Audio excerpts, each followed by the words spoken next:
Hello and welcome, fellow bookworms and film fans. Welcome to this week's very special edition of The Content and Narrative with my guest star here, Jo O'Connor. Hello. We will be discussing A Monster Calls. Now, it was written by Patrick Ness, but a little interesting fact there is it was actually an original idea from Siobhan Dowd, who sadly passed away from cancer before it was completed. So it was fully published in 2011, and the film was adapted to screen in 2016.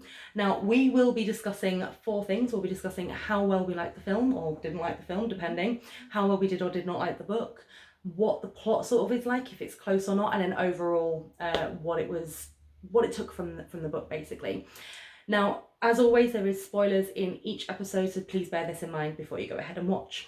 So, the film. Now, I mean, for me, it was a very heartfelt film, and you kind of feel like it's going to be like a happy ending kind of thing.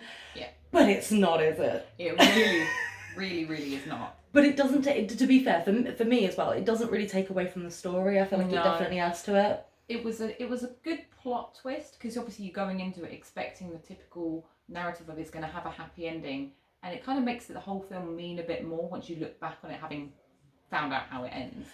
And I really like the idea as well how they played the monster as well, in the fact that obviously, you know, he was this big person, you thought it was going to be, you know, these evil villains when he's telling these stories, sort of like, oh, you know, it's the evil old witch, and it's, you know, but it actually turns out that he saves the witch. And then you had, you know, the prince was the killer and things like that, and it helped relate as well to the characters that were going on in the film. So like the bullies as well, and the grandma, because obviously he realised that he's got to love the grandma a bit more because the grandma's only there for him. But what did you think of like those little stories and little animation sequences as well? Absolutely adored the animation sequences. They took you just out enough but kept you in. And I loved how basically the stories that he's telling is an example of the story as a whole, because if you think about the plot as a whole, a big giant tree monster comes to visit the kids, you're going to think the big giant tree monster is the villain in the story. And obviously in the exact same way his smaller stories are completely messing you around, the whole film is the same thing. It just flips you around. Oh yeah, and especially as well when you get the story with sort of like the evil priest, and the fact that the elm tree could have saved the daughters if the guy had believed. And then you sort of... Yew tree. Yew tree, I'm so sorry. I don't know why I said elm. I was just seeing if she'd actually watched the film. So when you find out that the yew tree can actually save it, and then you cut to the mum and the son, and you find out that she's being treated with something from the yew tree, and you kind of want at that point to go, oh, they're going to survive, but they don't. Well, he does, but she definitely doesn't. My favourite touch with the monster, and this was like a very, very small nod in the film, is obviously he's voiced by Liam Neeson. Gotta love a bit of Liam Neeson. Who doesn't? And when he's walking through his nan's house and he's looking at all of the picture frames, there's a picture of his mum when she's a little girl being played with by a man that we presume to be his grandfather, is Liam Neeson. Which makes a complete difference to obviously how his dad is portrayed in the film, because his dad, I mean, it's very similar in the book as well, which we'll touch on as well, but his dad seems very absent. Like he's there and he's there for like a few days and then that's it, he won't see it again. And I feel heartbroken for him, but honestly, this film, I would 100% recommend this film to anyone. It was very good, but pack some tissues. Oh yeah, honestly, like have a box of tissues ready, because I cried like a baby. And I cry at anything. Like I still cry watching Moana for crying out loud. A chopping board with some onions. So yeah, so it was the onions. Yeah. But for me, it's an 8 out of 10. What about you? What rating would you give the film? I'd probably give it like an 8.5. 8.5. Yeah, I quite liked it, especially the animation sequences. They were stunning. Which we'll discuss later on in my series, the animation sequences that come up in different films as well. But honestly, I do love when it takes you out of the film, but not too much. So, the book. Oh, as I said before, this book obviously originally wasn't written by Patrick Ness. It was finished and completed by Patrick Ness, and the original idea came from a woman that unfortunately did die of cancer, which is obviously what the protagonist does. Like the protagonist's mums die of cancer, but I adored this book. It was so well written. It had a really good flow to it, and it's only a short one. Only took me a day to read. Yeah, and it's just, I feel like the flow was really good, and it again, you kind of you knew going in that she had cancer. There was something wrong with it. It's never quite said what it is, and then it's sort of, you get it and you're like, oh, so that's why he's acting out and everything like that. And then when you find out the actual real nightmare at the end is that he actually wanted it to be over long before it was, and he just wanted her dead because he didn't want her to suffer, and he just wanted it over. And it kind of stuck with me, did that. And it was, I mean, I don't know about you, but I really felt for him, even when he was acting out, even when he smashed his grandma's house as well. Like, the way the character was written, you still sympathise with every single little bit of him, and you sympathise with everything. And at the end as well, when you realise that that was his nightmare, wasn't the fact that he was going to be left alone, was the fact that he wanted to be left alone earlier so that she wasn't suffering. Yeah, I mean, I don't know how, I hope it's not the obvious reason, but they got those emotions completely and utterly spot on. One of the worst things that you go through is the guilt of kind of wanting it all over with, because I've been through exactly that. I lost my father to cancer, and there's a large chunk of it where you are just like, I don't want to be the child of someone with cancer anymore.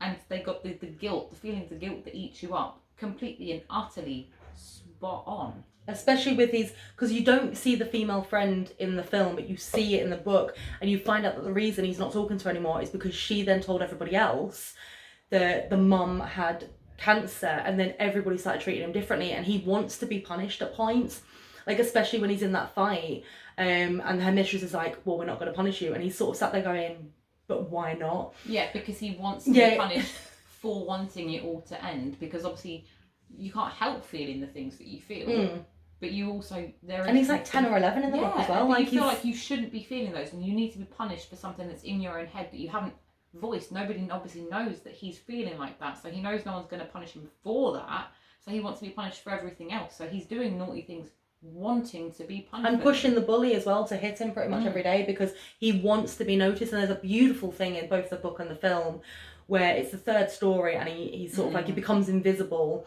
because the bully's like, I know what you want me to do, I know what you're asking me to do, so I'm not going to see you anymore, you're invisible to me. And he just loses it because that's not what he wants. He wants someone to see him, to see his pain, and to realise that that's what he wants.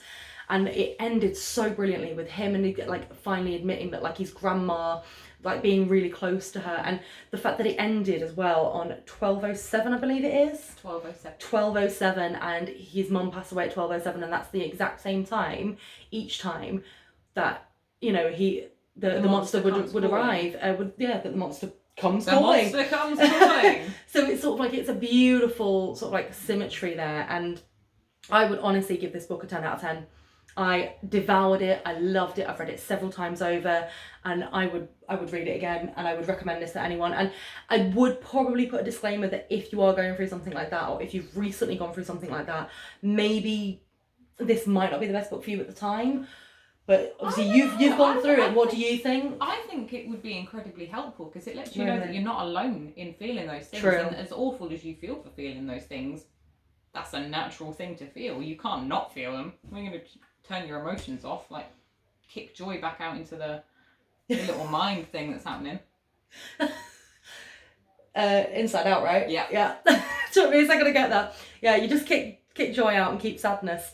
But what would you recommend? Like, how high would you recommend this book? I'd give it a solid 9.5. It only loses that half a star because there is always that bit of you that wants a happy ending, and it kind of it's one of those books that I'll probably read the 95% of the book and then just sort of drop the last chapter. There's a few books I don't read the ends to because I don't like the ends. I think as well with this book as well, if you go in knowing who wrote it and where the original idea came from, you can kind of have an idea of how it's going to end. Oh yeah. So it's not what I was expecting, and I was expecting a happy ending, and I read the book before I watched the film, and then obviously I knew from the book that there wasn't a happy ending, so I was really happy that I suppose happy is not the right word, but they softened it. But they softened it, but also kept the death in as well. Yeah. And I feel like that is a big part. But so we come to plot. Now, it was very close, wasn't it? Very, very, very close. Almost spot on. I mean, there's a few little differences, but I mean, so it starts, we see a bit of Connor's life at home and school with his sick mum, and that's sort of how the film starts. But the book starts with us coming across the monster straight away, which I can understand why they didn't do in the film. Because if you come across the monster straight away, you kind of got this suspense building up, and you see the life and the home and everything before you see the monster, so you kind of get this idea of, oh, so this is why this monster comes a calling. But yeah, so I've got it written down here, the yew tree, so I don't know why I said elm. But yeah, so we find out that it is the old yew tree from the church graveyard. And it's all very close with like the way that he gets bullied by his the cronies. But it's only ever, did you notice, it's only ever the main guy that hits him. Harry. Yeah, the other two don't actually do anything, do they? Yeah, but they do have that line in book that matches the film and the book where only I get to touch him. We have an agreement. Well, as I said as well, like they did miss the female friend of Connor, Lily. I felt like they could have added her in, because obviously that gave it more of a reason as to why he became so isolated, because he realised that somebody had told the school teacher. Obviously the school teachers would have found out eventually that the mum was dying of cancer, but it adds everybody else knew, and it added that betrayal to it. And I feel like that was, I don't know how you felt about that, but I genuinely felt a little bit disappointed that she wasn't in there. I did feel a bit disappointed because she gave us an opportunity to see a little bit more into Connor's mind. That he was trying to hide it, that he didn't want the sympathy, he didn't want the pity from anyone, and that's pretty much all he got as a consequence of what she did. Yeah, and obviously kids as well, they don't know how to react. Especially 10, 12-year-olds. If you say that your mum's died, they can't comprehend that sometimes. They don't quite understand what's going on. So then, obviously, the monster tells that he's going to tell 3 stories, and then the 4th story is going to be from Connor, and it's going to be Connor's truth. Now, obviously, we know it's the nightmare, but we don't know quite what the truth of the nightmare is. Yeah, because again, it, like in the film, it just leaves you hanging with the falling. And in the book, it's even more subtle, because we don't have the visual of who's falling. It just goes falling. So you kind of think that obviously it's maybe him that's falling or whatever, and then we find out later that he can't hold on to his mum. So then, the stories. Okay, so story number 1. The Wicked Queen and how the monster made sure she was never seen again. And I copied these like directly from the chapters. And what I love about the stories, as we said earlier, is they're not what you're expecting. So we find out that the evil queen in the story was not a murderer. She might have been a witch, but she definitely wasn't a murderer. The monster saves her because the prince was the one that killed the pretty young maiden to usurp the stepmother, so that he could take the throne. And he turned out being a really great guy. And I loved that first story, because you go in not knowing what the stories are going to be about. And you go in going, okay, so this monster's going to tell this story, and he goes in and he makes it seem like he's going to destroy the queen, and it's like, oh, I saved her. And it's like, but why? And then even as an adult, I was sat there going, but she's evil. And then you're like, oh, no.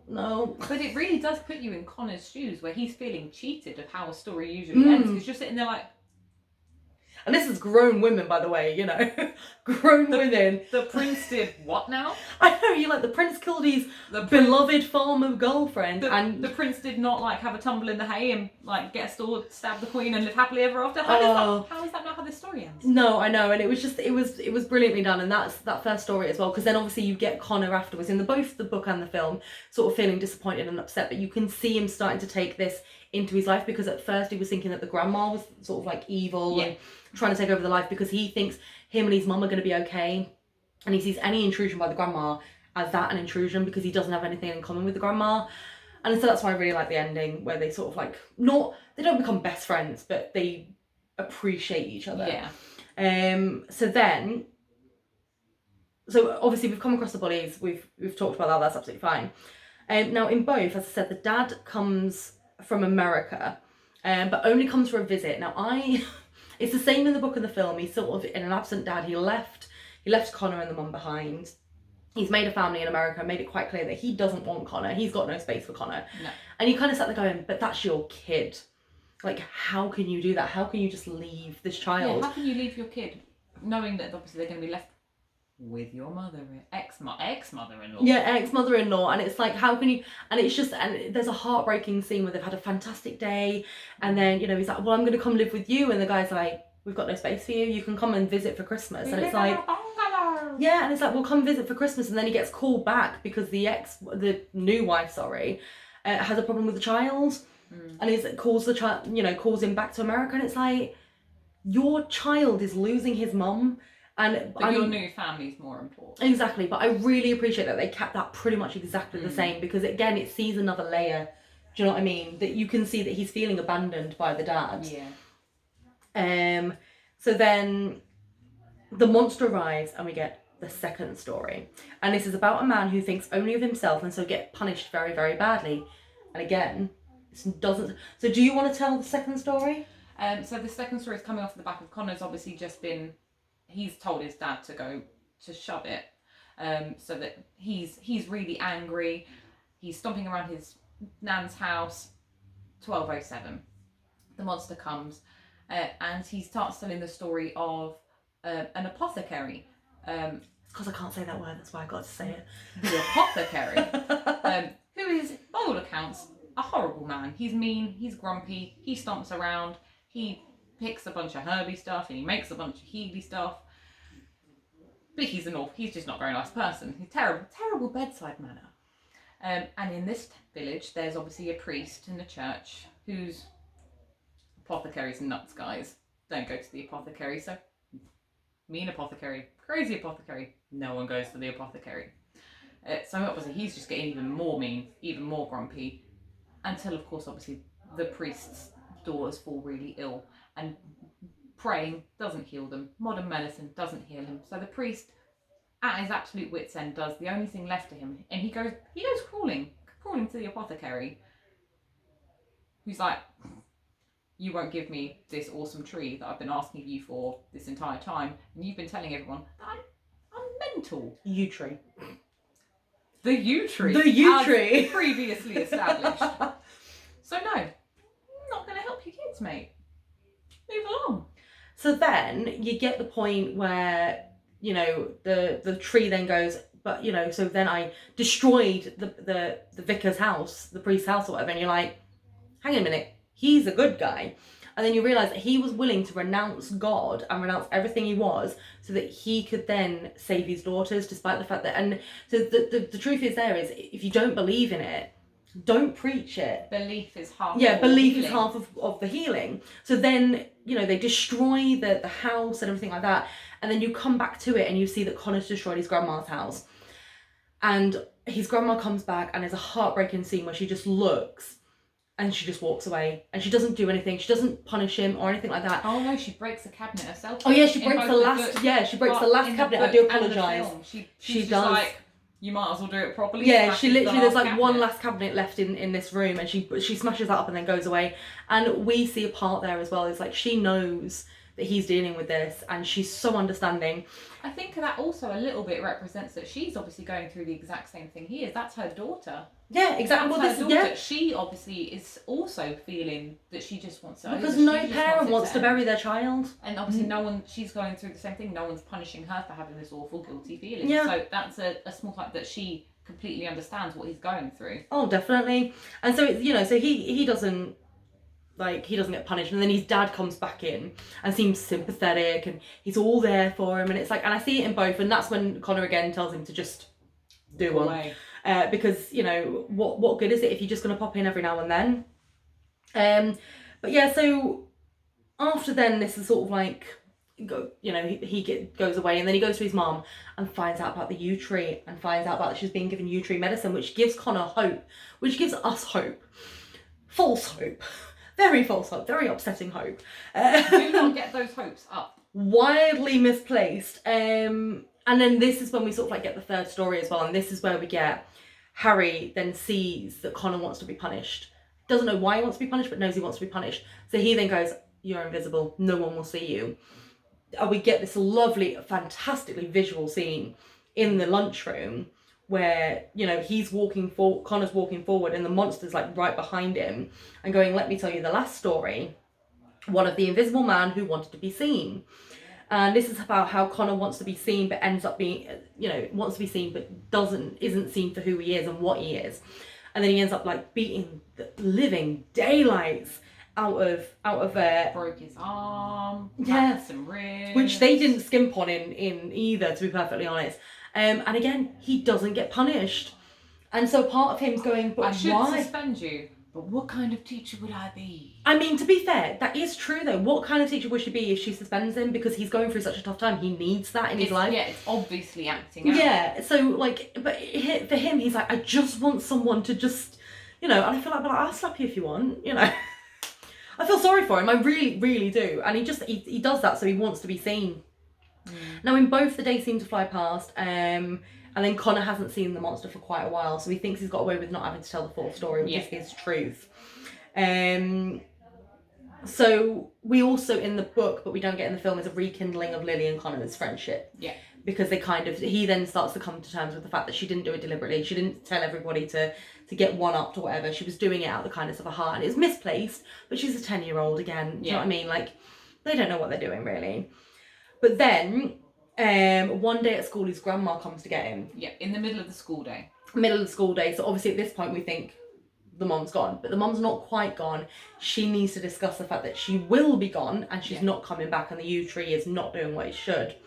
So then this is when, he has the talk. He runs off to the yew tree in the church and he has the final talk with the monster. Because he is mad at this tree for not healing her. Yeah, mad at the tree, like proper beats it. And you're like, you can't beat up a tree. You're a little boy. I mean, this tree broke houses down. Yeah, exactly. So then he realises that the yew tree wasn't there to heal the mum, but was there to heal him. Because we hear the fourth and final story, which is heartbreaking. And it's the truth of Connor's nightmare. Yeah. And it's the fact that with this nightmare, it's not he's afraid of letting her go and being without her. He's afraid that he didn't want her to live this long. And so obviously the visual for that is obviously he's hanging on to her and she's falling off of a cliff, and it's the realization that he could have held on for longer. Hands sweaty, grip tight, but he at the very, very last second he lets go and effectively drops her. And we get a very powerful scene where the monster, the yew tree, because Connor's not telling him this final truth, is basically beating up the land around him and just like, if you won't tell me, you will die. And then, Connor finally shouts it out and realises that that's what he's been harbouring. And then he sort of falls asleep, and then you get like the grandma come rushing up and be like, I've been looking for you for like ages. And that's when you know that this is not going to be a happy ending. It's not what you're expecting. Because then, they run off, they rush to the hospital in the car, they finally get to talk to each other as well, and they realise that, they need to work together. And it's a two-way street. And, she's not used to having a little boy in the house. It's a typical grandma house. Little porcelain figures, like little decorative plates. There's a lot less grandma stuff in that. Yeah, house a lot, now. yeah. It's a little bit smashed. But, like, decorative plates that no one ever uses. Why have little kittens on them? All right, Umbridge. That's the worst insult you could give me. I know, I'm so sorry. Oh, I'm so sorry. But they finally talk to each other and we get that scene, and it's really, really well done, and it's in the book and in the film. But then Connor and his grandma make it in time to say goodbye to his mum, and the monster stays with him as he says goodbye, and when the mum passes away, it's 12:07. And that's where the book ends. The film does have one more scene with his grandma showing Connor the room that she fully furnished and just had for him when this event happens. My favourite bit of that last scene in the film is in the film they introduce a connection between Connor and his mum. They both love art, they both love drawing. Connor does a lot of artwork, and that's how he's trying to process his own feelings, besides, the big old yew tree coming over him like crazy town. But in the very last scene where he's exploring this room that his nan has lovingly decorated, she's decorated with a lot of Connor's mum's stuff, a lot of Lizzie's things. And right in the middle of the desk is one of his mum's old sketchbooks. And he's just having a nose through. And she has drawn the monster, the yew tree. And the stories as well. And the stories. And the illustrations in the book that the mum has obviously drawn is the same style of artwork that the stories are illustrated in. Which is a really nice touch. So and I really like the way that the film ends there. The monster, voiced by his grandfather, is telling the stories effectively that he would have told her when she was growing up. So it's like, did the monster visit her, or are those the stories her dad told her? Yeah. And that the tree is somehow also his grandfather. Like, it was so many questions. Honestly. I want more, but I also don't need more because feels. So I honestly think the film stayed so unbelievably true to the book. Apart from obviously acting the character of Lily, it didn't leave much else out. It was considerate and loving to the source material. Very. It didn't play fast and loose with the storyline or with the characters. It was, you know, it was brought to life, but in such a heartbreaking but respectful way. And I know that apart from that, I mean, I love the final scene added, and I understand why they added the final scene, and I'm happy they did. But I would give it a 9 out of 10 Oh, for the plot, for how close the plots were. How close the plots. Yeah, solid 9. Because they did obviously, like you say, axe Lily and add a few scenes. But I can understand why they axed Lily, and I can understand why they added the scenes they added. So exactly. Their changes make sense. And it wasn't done in a blasé way or anything. Now, overall, apart from Lily being left out, as we've mentioned, it kept the characters pretty much the same.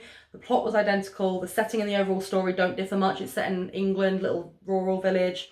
I appreciate that with such a hard story of a boy loving his mum but losing her to cancer and wishing for it all to end, it's a difficult story to tell, and I love how they did it. And I think they kept everything overall, the setting, the plot, the characters, they kept that so close that I'm going to give that, again, it gets a 9 out of 10 for me.